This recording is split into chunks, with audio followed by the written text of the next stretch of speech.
महिन्याला लवकरच सुरुवात होणार आहे. 25 जुलै ते 23 ऑगस्टपर्यंत श्रावण महिना आपल्याला साजरा करायचा आहे. श्रावण महिना हा भगवान शिवशंकर यांना समर्पित आहे. श्रावण महिना हा अत्यंत पवित्र महिना आहे. श्रावण महिन्यामध्ये आवर्जून केले जाते ते म्हणजे शिवलीला अमृत या ग्रंथाचं पारायण. तर शिवलीला अमृत या ग्रंथाचं पारायण तुम्ही 15 दिवसाचं करू शकता, 7 दिवसाचं करू शकता किंवा 3 दिवसाचं करू शकता किंवा 1 दिवसाचं देखील करू शकता.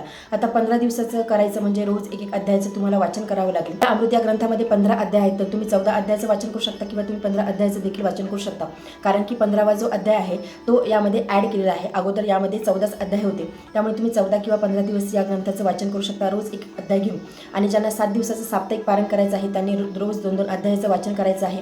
आणि तिसऱ्या दिवशी मग तुम्ही 2 अध्याय किंवा 3 अध्याय हे घेऊ शकता. ज्यांना 3 दिवसाचं पारायण करायचं आहे त्यांनी 5-5 अध्यायाचं वाचन करायचं आहे. आणि ज्यांना 1 दिवसाचं पारायण करायचं आहे त्यांनी मग सकाळपासून तर संध्याकाळपर्यंत एका बैठकीमध्ये तुमच्याकडून बसणं नाही झालं तर तुम्ही सकाळपासून संध्याकाळपर्यंत तुम्ही या अध्यायाचं वाचन करू शकता, 5-5 अध्याय घेऊन. आणि प्रदोष काळामध्ये देखील तुम्ही अध्यायाचं वाचन करू शकता. प्रदोष काळ म्हणजे संध्याकाळचा वेळ, आणि प्रदोष काळ हा अत्यंत महत्त्वाचा सांगितला आहे शिव आराधनेसाठी, शिवपूजेसाठी.